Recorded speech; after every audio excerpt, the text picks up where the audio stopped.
ஓம் சைராம், ஜெய் சைராம். என் அன்பின் பிரியமே, நீ சின்ன சின்ன விஷயங்களுக்கு எல்லாம் பயப்படுகிறாய். இது தவறோ, இது பாவமோ, நான் துரோகம் செய்து விட்டேனோ, மனதளவில் தப்பு செய்தேனே தவிர மற்றபடி தவறுகளில் ஈடுபடவில்லை. இதனால் என்னை தண்டித்து விடுவாயோ என்றெல்லாம் புலம்புகிறாய். உனது புலம்பலை நான் கேட்டேன். உன்னை எனது வலது கண்ணாக வைத்து பாதுகாக்கின்றேன் என்பதை நீ உணர்ந்து கொள். மனசாட்சியோடு போராடும் உனது உள்ளத்தை எனது கோவிலாக கொண்டிருக்கிறேன். உனது எந்த செயலும் தப்பானது அல்ல என்பதுதான் எனது தீர்மானம். உனது செயலுக்கு நீயே உன்னை குற்றவாளியாகவோ தீர்ப்புக்கு உட்படுத்தி கொள்ள வேண்டாம். செய்வது அனைத்தும் எனக்கு தெரிந்தே நடக்கிறது என்பதை மட்டும் நீ தெரிந்து கொள். நீ படும் துயரமும் அனுபவிக்கின்ற மன இறுக்கமும் அழுகின்ற அழுகையும் என்னை பாடாய்படுத்துகிறது கண்மணி. இனி உன்னை அதிகமாக நேசிக்கப் போகின்றேன். இதுவரை உனக்கு நடந்த கெடு பலன்களை நான் மாற்றி அமைக்கப் போகிறேன். நீ புத்திசாலியாக இருந்து உன் குடும்பத்தை கட்டி எழுப்பு. உன்னால் மட்டுமே குடும்பத்தில் இழந்து போன அனைத்தையும் மீட்டு வர முடியும். வீட்டிற்குள் உட்கார்ந்து வீணாக காலத்தை முடக்காமல் உன் குடும்பத்தை எப்படியெல்லாம் மீட்கலாம் என திட்டமிடு. பிறர் உன்னை கேலி பேசுகிறார்கள், குறை கூறுகிறார்கள், அவமரியாதையாக பார்க்கிறார்கள் என்றெல்லாம் கவலைப்படாதே. அவர்களெல்லாம் உன் வளர்ச்சி பிடிக்காமல் மீண்டு வந்து விடுவாய் என்ற பயத்தில் புலம்புகிறார்கள். அவர்களுக்கு எல்லாம் ஒரு புன்சிரிப்பை தவிர வேறெதையும் காட்டாதே.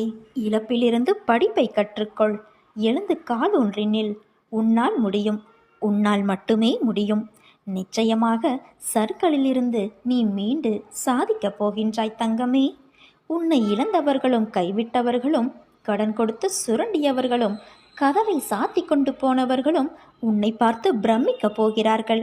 அதுவரை நான் சிறிதும் அயராது உனக்காக உழைக்கப் போகின்றேன். நான் உன்னை விட்டு விலகவும் மாட்டேன். உன்னை எந்த சூழ்நிலையிலும் கைவிடவும் மாட்டேன். நீ சந்தோஷமாக வாழ்வதற்கு பல காரணங்கள் இருக்க, ஏன் நடந்த துயர நிகழ்வுகளையே நினைத்து வருந்தி கவலைப்பட்டு கொண்டே இருக்கின்றாய்? இல்லாத ஒன்றுக்காகவும் நிலைக்காத எண்ணங்களுக்காகவும் ஏன் வருத்தப்படுகிறாய்? நான் உன்னிடம் பலமுறை கூறிவிட்டேன், நடப்பது எல்லாம் நன்மைக்கே என்று. நம்பிக்கையுடன் செயற்படு என்று. ஏன் இதை மறுபடியும் கூறுகிறேன் என்றால், உன் வருத்தம் உன்னை தடுமாற வைக்கிறது. தடுமாற்றம் உனக்கு பயத்தை கொடுக்கிறது. பயமே உன் முகத்தை இறுக்கமாக்கி பார்ப்பவர்களுக்கு உன்னை ஒரு நோயாளியைப் போல காட்டிக்கொண்டிருக்கிறது. நம்பிக்கையின்றி ஏன் இப்படி ஒவ்வொன்றையும் மனதிற்கு உகந்ததாக ஏற்றுக்கொள்ளாமல் மன உளைச்சல் தரும் விஷயங்களையே தேர்வு செய்து நீ தத்தளித்து கொண்டு இருக்கிறாய்? நான் அடிக்கடி கூறுவது, எதற்கும் கலங்காதே, வருந்தாதே, தைரியமாகவும் நம்பிக்கையோடும் செயல்பட்டு கொண்டே இரு. உன் கோரிக்கைகள் அனைத்தும் விரைவில் நிறைவேறும். உன் நேர்மையான செயல்களுக்கும் உழைப்பிற்குமான பலன்கள் என்றுமே வீணாகாது. நிம்மதியும் வெற்றியும் நிச்சயம் உன்னை தேடி வரும் செல்வமே. கவலைப்படாமல் உன் கடமைகளை செய். உன்னுடைய காரியம் அனைத்தும் கைகூடும். நீ என்னிலும் நான் உன்னிலும் இருக்கும்போது எல்லாமே நல்லதாகவே நடக்கும். உன் புதிரான வாழ்க்கை விரைவில் முடிவுக்கு வரப்போகிறது தங்கமே. நீ மகிழ்ச்சியடைந்து ஆறுதல் பெறுவாய். இது உன் சாயப்பாவின் என் சத்திய வாக்கு. யாரையும் அலட்சியப்படுத்தும் மனப்பான்மை கூடாது. அனைவரிடமும் கண்ணியத்துடன் நடக்க வேண்டும். மனதில் எழும் ஆசைகளை சீர்படுத்தி கொள்ள வேண்டும். தேவைகளை அதிகப்படுத்திக் கொள்வது கூடாது. குடும்ப கடமையை சரிவர நிறைவேற்றாமல் பெருமைக்காக சமூக சேவையில் ஈடுபடக்கூடாது. போட்டி மனப்பான்மை இருக்கும் வரையில் யாருக்கும் மன நிறைவும் மகிழ்ச்சியும் உண்டாகாது. கடவுளை நினைத்து செய்யும் எந்த செயலுக்கும் பயன் மிக அதிகமாக இருக்கும். அறியாமல் செய்தாலும் அதற்கும் பலன் அளிக்கிறார் என்பதை நாம் உணர்ந்து கொள்ள வேண்டும். உனது இரக்க குணம், பிறருக்கு உதவ வேண்டும் என்கின்ற உன்னதமான மனோபாவம், இந்த நிலையிலும் பிறர் கஷ்டப்படுவதை காண சகிக்காத உன் மனம் இருக்கும் இடத்திற்கு உண்மையான விசுவாசத்துடன் நடந்து கொள்ள வேண்டும். நீதியை, நேர்மையை பின்பற்ற வேண்டும் என்று நினைத்து அதன்படி நடந்து வந்ததால் நான் கீழான நிலைக்கு இறங்க நேர்ந்தது என்று நினைக்கின்றாய். கெட்டவர்களும் கெடுமதி உள்ளவர்களும் நன்றாக இருக்கும்போது நல்லவர்களான நாங்கள் மட்டும் ஏன் கஷ்டப்பட வேண்டும்? கஷ்டத்தை மட்டும் ஏன் நீ எங்களுக்கு பரிசாக தர வேண்டும் என்று நினைக்கிறாய்? உன்னை போன்ற நல்லவர்கள் இப்படித்தான் புலம்புகிறார்கள். இது இன்றோ நேற்றோ தொடங்கி நடந்து வருகிற விஷயமல்ல. காலகாலமாய் நல்லவர்கள் புலம்புவது தொடர்கதைதான். நல்லவர்கள் தங்களது எஞ்சியுள்ள கரும வினைகளையும் தீர்த்துவிட்டு முற்றிலும் சந்தோஷத்தை பெறுவதற்கே கஷ்டத்தை அனுபவிக்கிறார்கள். நான் உன்னிடம் பிரத்யட்சமாக விளங்கவே இந்த தற்காலிகமாக நடக்கும் கஷ்டம். ஏனெனில் நான் நல்லவர்கள் மனதில் மட்டுமே வாழ முடியும். கெட்டவர்கள் மனதில் எனக்கு இடம் ஏது? இப்படி உன்னை கஷ்டப்படுத்தி நான் வாழ்வதால் என்ன பலன் என்று நீ நினைக்கலாம். நான் உன்னை பக்குவப்படுத்தி பெருமைப்படுத்துவதற்கு இதை உனக்கு வரப்பிரசாதமாக கொடுத்திருக்கின்றேன். குந்தி தேவி, கிருஷ்ணா, நன்மைகளை பிறருக்கு கொடு. உன்னை எப்போதும் நினைத்து கொண்டிருக்க துன்பம் ஒன்றையே எனக்கு கொடு என்று வேண்டினாள். குந்தி கெட்டு போனாளா? அவளது பிள்ளைகளால் தர்மம் தலைக்கவில்லையா? எந்த சூழலிலும் மக்கள் மதிக்கின்ற தாய் என்ற சிறப்பு அவளுக்கு கிடைக்கவில்லையா? அதை போலத்தான் உன்னுடைய தகுதிக்கும் தாங்கும் சக்திக்கும் ஏற்பத்தான் நான் கஷ்டத்தை தருகிறேன். இதை உன்னால் சமாளிக்க முடியும். சோர்வு எதற்கு? அது உன்னை பலவீனப்படுத்தி சிந்தனையை முடக்கும், செயலை குறைக்கும், மந்த புத்தியை உண்டாக்கும். இதற்காகவா நான் உனக்கு கஷ்டத்தை கொடுத்தேன்? இந்த நேரத்தில் நீ வேகமாக செயல்பட வேண்டும். உனக்கு ஏற்பட்ட துயரங்கள் அனைத்தும் விலகிவிடும். நம்பிக்கை இழந்து விடாதே. அனைத்தும் விரைவில் மாறும். நான் ஒன்று சொன்னால் நீ கேட்பாயா என் தங்கமே? நீ அதிகாலையில் எழுந்து எனக்கு விளக்கு ஏற்று. உன் விதியை நான் மாற்றுகிறேன். அனைத்தையும் சரி செய்யத்தான் நான் உன்னிடம் வந்துள்ளேன். நீ இப்போது அனுபவிக்கும் துன்பங்கள் எல்லாம் நின்று போகுமா, நாளையும் தொடருமா என்று ஏன் குழம்புகிறாய் கண்மணி? நடந்ததும் நடப்பதும் நடக்கப் போவதும் ஆகிய எதுவும் உன் கைகளில் இல்லையே. உன்னால் நடந்ததும் இல்லையே. என்னை நினைப்போருக்கு தலைமுறை தலைமுறையாய் நான் துணை செய்வேன். நீ என் பிள்ளை, என்னால் தேர்வு செய்யப்பட்டவன். உன்னை எப்படி நான் கைவிட முடியும்? இருந்த இடத்திலிருந்து என்னிடம் பேசு தங்கமே. கவனத்தை என் பக்கம் திருப்பு. நான் அனைத்தையும் பார்க்கிறேன், கேட்கின்றேன். உன் மனதினுள் நம்பிக்கையாய் ஆறுதலாய் ஒன்று எழுந்து வந்து அவ்வப்போது தேற்றுகிறதே, அது எங்கிருந்து வருகிறது என ஒரு முறையாவது நீ யோசித்து பார்த்தாயா? அது உன் ஆன்மாவிலிருந்து வருகின்ற என் வார்த்தை தங்கமே. ஆழ்மனதிலிருந்து நான் அனுப்பி வைக்கின்ற நம்பிக்கை அது. பாரத்தை என் மீது வைத்துவிடு. மீண்டும் அதை எடுத்து சுமந்து கொண்டு இருக்காதே. இனி எல்லாம் குறைந்து போகும். கவலைப்படாதே. என் வார்த்தையை நம்பு. நீ என்னிலும் நான் உன்னிலும் இருக்கும்போது எல்லாமே நல்லதாகவே நடக்கும். என்னுடைய நேரடி பார்வையில் நீ இருக்கின்றாய். எதற்காகவும் கலங்கக்கூடாது செல்வமே. தடுமாற்றம் எதற்காக? வேண்டாம். எதற்காகவும் யோசிக்காதே. நீ நினைத்தது அத்தனையும் நடக்கப் போகிறது. நான் உன்னிடத்தில் இருக்கும்போது நீ தேவையில்லாமல் மனதை போட்டு குழப்பிக் கொள்ளாதே. ஒரு நாள் போவது ஒரு யுகமாக தெரிகிறது என்று புலம்புகிறாயே. நான் இதுவரை எத்தனை யுகங்களை பார்த்திருக்கின்றேன். உன்னை போன்ற எத்தனை பேர் வந்தார்கள் போனார்கள். இனியும் வரத்தான் போகின்றார்கள். அவர்களில் பெரும்பாலானோர் இப்படித்தான் உன்னை போல புலம்பி தவித்தார்கள்.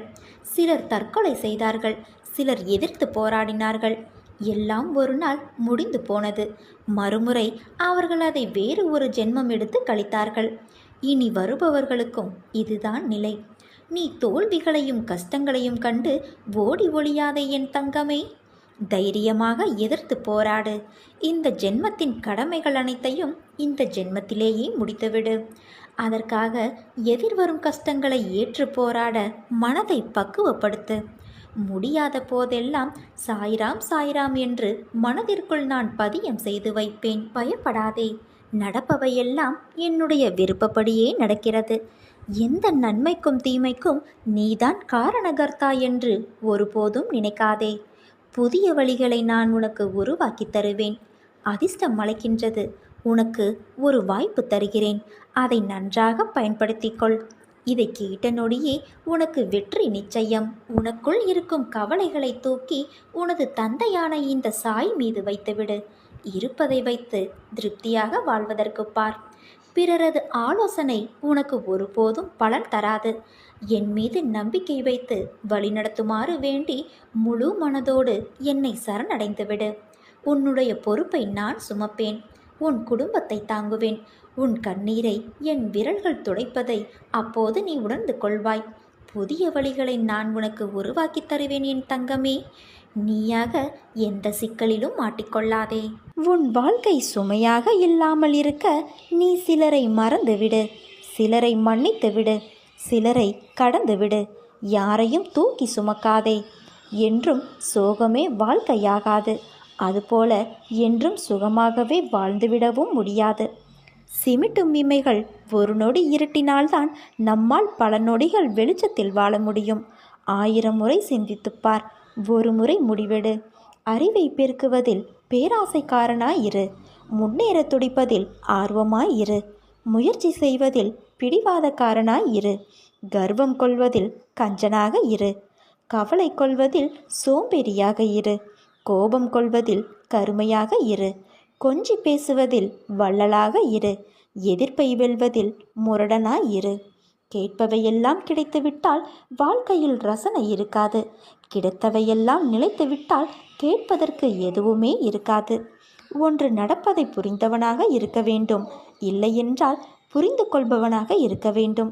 இந்த இரண்டில் ஒன்றும் இல்லாதவன் வாழ்வில் வெற்றி பெறுவது மிகவும் கடினம். என் வார்த்தைகள் மீது நம்பிக்கை வைத்து செயல்படு. வாழ்க்கையில் உயர்ந்த நிலையை அடைவாய். உனக்கு எல்லா சூழ்நிலைகளிலும் நான் துணை இருப்பேன். தனியாய் நீ படுகின்ற பாடுகளும் தனிமையில் நீ வடிக்கின்ற கண்ணீரும் ஒரு நாளும் நிச்சயமாய் வீணாகாது. நீ படுகின்ற துயரங்களை ஒருவேளை மற்றவர்கள் அறியாமல் போகலாம். உன் பாடுகளுக்கு பலன் கிடைக்கும்போது உலகமே உன்னை கண்டு வியக்கும். பாபாவை வணங்குபவர்களுக்கும் மற்ற கடவுள்களை வணங்குவதற்கும் வித்தியாசம் இருக்கிறது. மற்ற கடவுள்களை நாம் பக்தியோடு வணங்குகிறோம், அப்போதுதான் வேண்டுதல் நிறைவேறும்.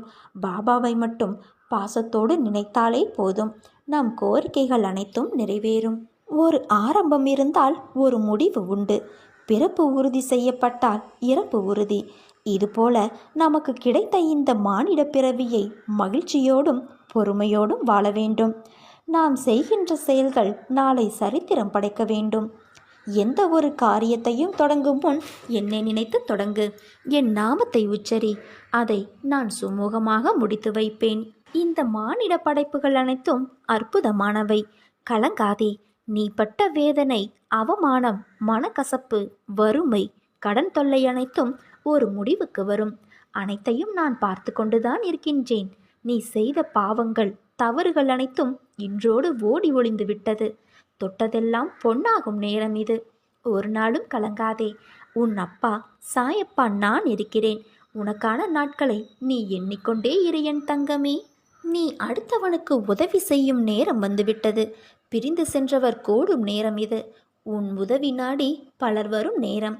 பெரும் செல்வந்தராகப் போகிறாய். காத்திரு, கலங்காதே, மகிழ்ச்சியாக இரு. என் வாக்கு என்றும் பொய்யாகாது. அளவு கடந்த சந்தோஷத்திலும் மிகுந்த வேதனையிலும் நீ உன் நிலையை மறவாமல் இருக்க வேண்டும். அதுவே உன்னை வாழ்வில் என்றும் நிலை நிறுத்தும் என் தங்கமே. என்னை கேவலமாக பேசியவர்கள் முன் நான் வாழ்ந்து காட்ட மாட்டேனா என்று நீ ஏங்கிக் கொண்டிருக்கிறாய். கவலை கொள்ளாதே என் தங்கமே. சத்தியத்திற்கும் இந்த சாயப்பாவிற்கும் கட்டுப்பட்டு நேர்மையுடன் இருக்கும் நீ நிச்சயம் தடைகளை தகர்த்து வெற்றியடைவாய். இந்த உலகில் சிலர் எப்பொழுதும் மற்றவர்களை காயப்படுத்தி கொண்டுதான் இருப்பார்கள். அதைத்தான் அவர்கள் உனக்கும் இழக்கிறார்கள். எனவே அச்சொற்களுக்காக நீ வருந்தாதே. மனதைரியத்தோடு நீ உன் கடமைகளை செய். உன்னுடைய ஆற்றலையும் தேவையற்ற இவர்களிடம் வீணாக்காதே. இதுவரை உன் மனதில் இருந்த வலி, துக்கம், தோல்விகளால் மனம் வெறுத்து போய் பரிதவித்தது எல்லாம் முடிவரப் போகிறது. உன் உழைப்பிற்கேற்ற பலன் கிடைக்கும். நிம்மதியும் சந்தோஷமும் அழகாய் பூத்து குலுங்கும் வண்ண மலர்களைப் போல இனி உன் வாழ்க்கையில் வசந்தமே வீசும். உன்னை ஏளனமாக பார்த்து நகைத்தவர்கள் முன்னிலையில் நீ கொடியாய் உயர்ந்து நிற்கும் காலம் வெகு தூரத்தில் இல்லை என் தங்கமே. என் குழந்தையின் நல்வாழ்வே எனக்கு மகிழ்ச்சியை தரும். நீ நிச்சயம் தடைகளை தகர்த்து வெற்றியடைவாய். நான் உன்னை வெற்றியடைய வைப்பேன். உனக்குள்ளே ஏதோ முடங்கி கிடக்கிறது. நான் உனது அப்பா. என்னிடம் பேசு. நான் உன்னிடத்தில் இருக்கும்போது எதற்காகவும் எப்போதும் கலங்காதே. சில காலமாக நீ நீயாக இல்லை. மனதில் கவலைகள் உன்னை பாடாய்படுத்துகிறது. நீ என்னிடம் வைத்த கோரிக்கைகளை நான் முடித்து கொடுப்பேன் என் தங்கமே. வருத்தத்துடன் இருக்காதே. எனக்கு வேறென்ன வேலை? நான் இருக்கிறேன். எதுவானாலும் அதை முதலில் உனக்கு முடித்து தருகின்றேன். உனக்காகவே நான் அம்மாவாக அப்பாவாக உனது மனதில் இருக்கின்றேன். நீ தவறு செய்தாயோ இல்லையோ, பாவம் செய்தாயோ இல்லையோ, நீ நல்லவனோ கெட்டவனோ, எப்போது எனது நாமத்தை உனது நாவினால் உச்சரித்தாயோ அக்கணமே உனது நான் என்ற சொல் அகந்த இவை அனைத்தையும் அகற்றி என் பிள்ளைகளாகிய உங்களுக்கு வாழ்க்கையில் அனைத்து ஏற்றத்தையும் கொடுத்து உன்னை நான் உயர்த்துவேன். விரைவில் உயர்த்துவேன். காத்திரு. நான் இருக்கிறேன். நீ அழைத்தால் நான் நிச்சயமாக வருவேன். கஷ்டங்களைக் கண்டு ஓடி ஒளிந்து விடாதே. எனக்கு வந்த சோதனை போல யாருக்குமே வந்திருக்காது என்று எண்ணாதே. நம்மால் பொறுத்து கொள்ளும் அளவுக்கு மட்டுமே கடவுள் சோதிப்பார் என்று நம்பு. ஒரு நாளும் நீ எடுக்க நினைத்த முயற்சியிலிருந்து விடுபட நினைக்காதே. முழுவதுமாக அதில் ஈடுபடு. எதற்காகவும் எந்த விதமான சூழ்நிலையிலும் கவலைப்படாமல் இரு. உன்னை இந்த அற்புதமான அழகான உலகத்திற்கு அறிமுகப்படுத்தியவன் நான். உன்னை நிச்சயமாக அனைத்திலும் இருந்து பாதுகாப்பேன். நீ விரும்பியது அத்தனையும் உனக்கு நான் வழங்கப் போகின்றேன். எதற்காக காத்திருந்தாயோ அது உனது வாயிற்கதவை தட்டப்போகிறது. விட்டு சென்ற உறவுகள் மீண்டும் உனது அன்பை புரிந்து கொண்டு உன்னை தேடி வரப்போகிறது என் தங்கமே. உனது வாழ்க்கையே ஒரு போராட்டக்களம். அந்த போராட்டக்களத்திலிருந்து நீ இப்போது மீண்டு வந்திருக்கிறாய். நீ பட்ட வேதனையிலிருந்து விடுபட்டு விட்டாய். உனது கர்ம பலன்கள் அனைத்தும் முழுவதுமாக நான் ஏற்றுக்கொண்டேன். இனி நீ உயரத்தான் போகின்றாய். அனைத்திலும் வெற்றி பெறப் போகின்றாய். நான் இருக்கிறேன். நம்பிக்கையோடு இரு என் செல்வமே. நிஜத்தில் பிறக்கும் பிரச்சனைகளை கூட சமாளித்து விடலாம். ஆனால் கற்பனையில் உதிக்கும் பிரச்சனைகளை சமாளிப்பது மிகவும் கடினம். உன் அனுமதி எதுவும் எனக்கு தேவையில்லை. நீ கேட்டு இங்கு ஒன்றும் நடைபெறுவதும் இல்லை. இங்கு நடைபெறுகின்ற அனைத்தும் ஏற்கனவே விதிக்கப்பட்டவை, எப்போதோ முடிவானவை. வெறுமனே நின்று வேடிக்கை பார்த்து கொண்டு இருப்பதை தவிர உனக்கு வேறு வழியே இல்லை என் கண்மணி. தேடலும் தேவையும் தீர்வதே இல்லை மனித வாழ்வில். எதிர்பார்ப்பின்றி ஏமாற்றங்களின்றி வாழ்க்கை துவங்குவதும் இல்லை, முடிவதும் இல்லை. அனைத்தையும் எதிர்கொள்வதிலும் ஏற்றுக்கொள்வதிலும் தான் அனைத்தும் அடங்கியுள்ளது. சூழ்நிலைகளை அனுசரிக்க பழகிக்கொண்டால் இவ்வுலகம் உனக்கு பூஞ்சோலைதானே. எனது அன்பு குழந்தையே, யார் உன்னை புறக்கணித்தால் என்ன? இந்த பிரபஞ்சம் எப்போதும் உன்னை தன் அன்பால் கருணையால் அரவணைத்து கொண்டு உள்ளது. சூரியனோ சந்திரனோ என்றாவது உன்னை புறக்கணித்து தன் ஒளியை உனக்கு தர மறுத்ததுண்டா? இயற்கை ஒருபோதும் உன்னை புறக்கணிப்பது இல்லை. உன்மீது எல்லையில்லா கருணை கொண்டிருக்கும் இயற்கையை மறந்து நீ மனிதர்களின் புறக்கணிப்பு குறித்து கவலை கொள்கிறாயே, அது மனதின் வேலை. உண்மையில் எத்தனையோ மனிதர்கள் உன்னை புறக்கணிப்பது உண்டு.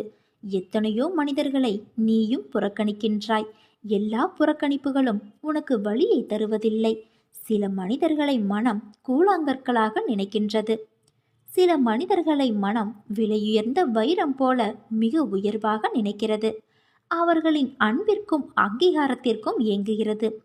கூழாங்கற்களின் புறக்கணிப்பு வலியை தருவதில்லை. வைரத்தின் புறக்கணிப்பு வலியை தருகிறது. இது மனதின் உயர்வு தாழ்வு மனப்பான்மையினால் விளைவது. அதனால் பிறரை உயர்வாக கருதும் போது உன்னை நீயே தாழ்வாக கருதுகிறாய். பிறரை தாழ்வாக கருதும் போது உன்னை நீயே உயர்வாக கருதி கொள்கின்றாய். உன்னை நீ தாழ்வாக கருதும் தருணத்தில் வரும் புறக்கணிப்பு வலியை தருகின்றது. உன்னை உயர்வாக கருதும் தருணத்தில் வரும் புறக்கணிப்பை வலியில்லாமல் உன்னால் கடந்து செல்ல முடிகிறது. இவை அனைத்தும் உன் மனதின் கற்பனை நிலைப்பாடுகளே அன்றி உண்மையில் இயற்கையில் அத்தகைய உயர்வு தாழ்வு ஏதும் இல்லை. சிறு புல்லும் பெரும் சூரியனும் இயற்கையில் சமமாகவே உள்ளன.